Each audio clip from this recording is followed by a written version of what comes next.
Tun Mahathir anggap Anwar tidak reti balas jasa apabila dirinya disiasat. Rogol dan rompak wanita di jejantas KTMB, warga Pakistan dihukum. Wanita OKU dibunuh kejam hanya disebabkan cubit kanak-kanak. Bismillahirrahmanirrahim. Assalamualaikum dan salam Malaysia Madani. Bersama saya Amira Akilah dalam Netstep 7 terhangat.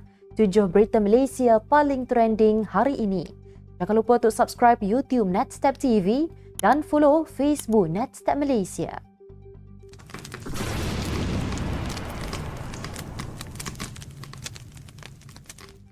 Yang di-Pertuan Agong Al-Sultan Abdullah Riayatuddin Al-Mustafa Billah Shah pernah menitahkan kepada Setiausaha Sulit Kanan Baginda, Datuk Nazim Muhammad Alim untuk mencari setiap rumah yang mengibarkan bendera putih dan beri bantuan sewajarnya kepada rakyat yang terdesak ketika pandemik COVID-19 melanda negara. Situasi ini hanyalah secebis daripada bukti kisah keluhuran hati Al-Sultan Abdullah. Menurut Nazim, kepribadian mulia Seri Paduka yang pantang melihat rakyatnya berada dalam kesusahan, terutama semasa darurat kesihatan ketika itu, hakikatnya tidak hanya meninggalkan kesan kepada penerima bantuan, tetapi juga petugas istana negara yang turut mengagumi sahsiah baginda. Secara peribadi, Nazim berkata pengalaman menyampaikan bantuan kepada golongan memerlukan semasa Perintah Kawalan Pergerakan PKP akibat COVID-19 antara paling berbekas dalam dirinya sepanjang 5 tahun bekerja dengan Al-Sultan Abdullah. Berkhidmat dengan Al-Sultan Abdullah sejak 2018, Nazim tidak hanya bertanggungjawab mengurus jadual dan program pertemuan menghadap Yang di-Pertuan Agong serta surat menyurat Istana Negara, bahkan turut berperanan menjadi penyiasat, perantara dan penyampai kepada Seri Paduka. Isteri bekas Menteri Kewangan Tun Daim Zainuddin mengingatkan Perdana Menteri Datuk Seri Anwar Ibrahim bahawa kuasa itu singkat dan perhitungan menunggu mereka yang menyalahgunakannya. Tuh Puan Naimah Abdul Khalid yang diheret ke mahkamah atas pertuduhan gagal mengisytiharkan harta berkata, beliau akan membuktikan dirinya tidak melakukan apa-apa jenayah. Beliau memetik kata-kata Shakespeare, manusia sombong menyarung kuasa yang singkat ini. Naimah Abdul Khalid hari ini mengaku tidak bersalah di Mahkamah Session di Kuala Lumpur atas pertuduhan gagal mengisytiharkan 12 harta seperti dikehendaki oleh Akta Suruhanjaya Pencegahan Rasuah Malaysia Disember lalu. Bagaimanapun, Naimah mengaku tidak bersalah sejurus tuduhan dikemukakan terhadapnya di hadapan Hakim Azura Alwi. Bekas Perdana Menteri Tun Dr. Mahathir Mohamad membidas Datuk Seri Anwar Ibrahim susulan tindakan pihak berkuasa menjalankan siasatan ke atasnya ketika ini. Beliau menganggap tindakan kerajaan itu adalah sebagai balasan atas bantuan yang diberikannya bersama Tun Daim Zainuddin semasa membantu Datuk Seri Anwar pada 2018. Nyataan Mahathir itu dibuat merujuk kepada peletakan jawatan pemenang kerusi Port Dickson pada PRU 2018, Daniel Balagopal Abdullah, bagi memberi laluan kepada Datuk Seri Anwar. Datuk Seri Anwar ketika itu baru dibebaskan dari penjara dan tidak mewakili mana-mana kerusi parlimen. Dalam pertandingan 7 penjuru itu, Datuk Seri Anwar memenangi kerusi berkenaan dengan majoriti 23,560 undi.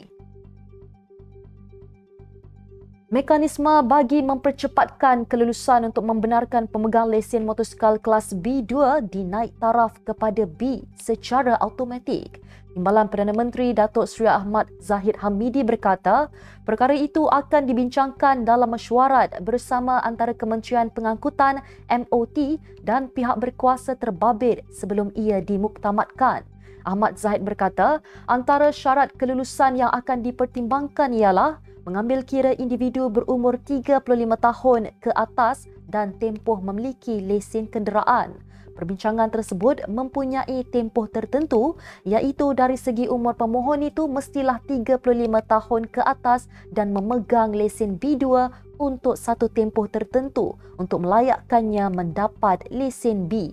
Beliau jelaskan perkara ini akan dimuktamadkan dalam mesyuarat terperinci yang diadakan antara Jabatan Pengangkutan Jalan JPJ dan Jabatan Siasatan dan Penguatkuasaan Trafik JSPT. Selepas tular di media sosial baru-baru ini, nasib 5 sekeluarga yang diuji dengan masalah kesihatan berubah apabila telah mendapat perhatian Perdana Menteri yang juga Menteri Keuangan, Datuk Seri Anwar Ibrahim. Setiausaha politiknya, Kamil Munim berkata, Ketua Keluarga Terbabit Arman Othman, 49 tahun, mengidap penyakit angin ahmar, manakala isterinya Mazliana Jamaluddin, 39 tahun pula, diuji dengan ketumbuhan di kepala dan kini terlantar. Beliau menziarahi keluarga Puan Mazliana dalam sesi lawatan kerjanya ke Kedah hari ini dan menyampaikan sumbangan daripada Perdana Menteri melalui ICU, Pejabat Pembangunan Persekutuan Peringkat Negeri. Beliau dimaklumkan bantuan turut disumbangkan oleh Pertubuhan Keselamatan Sosial Perkeso dan Jabatan Kebajikan Masyarakat JKM. Beliau ketika ditemui pemberita selepas program ziarah madani di rumah keluarga berkenaan di Taman Ria Mesra 2 dekat Gurun petang semalam. Bagaimanapun berkata akan melihat bentuk bantuan lain yang boleh disalurkan bagi membantu keluarga tersebut. Seorang penganggur warga Pakistan mengaku bersalah di Mahkamah Session atas 2 pertuduhan merogol dan merompak seorang wanita tempatan di Jejantas Stesen Kereta Api Tanah Melayu Berhad, Serdang 2 minggu lalu. Muhammad Mudassar, 23 tahun, membuat pengakuan itu selepas pertuduhan itu dibacakan dalam bahasa Urdu di hadapan Hakim Dr. Shahliza Warnoh. Bagaimanapun, fakta kes dan jatuh hukuman bagi kes ini ditetapkan pada 26 Februari depan. Mengikut pertuduhan, lelaki itu didakwa merogol seorang wanita berusia 29 tahun dan mengacukan pisau sehingga meletakkan mangsa dalam ketakutan, kematian atau kecederaan. Ia juga dituduh merompak telefon bimbit jenis iPhone SE dan wang tunai sebanyak RM80 milik mangsa dengan menggunakan senjata sama di Jejantas berkenaan pada jam 12.45 tengah malam 14 Januari lalu. Sementara itu, tertuduh juga didakwa bersama-sama rakan senegaranya Muhammad Waqas, 29 tahun, atas satu pertuduhan merompak secara berkumpulan terhadap seorang lagi wanita lain berusia 20 tahun melibatkan 2 telefon bimbit jenis Samsung A03 dan iPhone 11 menggunakan pisau. Disetrika dan dipukul menggunakan kayu panjang sehingga mati hanya kerana mencubit seorang kanak-kanak. Itu tindakan kejam sekumpulan individu terhadap wanita yang juga orang kurang upaya OKU intelektual dalam kejadian di Seri Kembangan kemarin. Ketua Polis Daerah Serdang, AAN Balagan berkata, pihaknya menerima maklumat berhubung kejadian pada jam 12 tengah hari.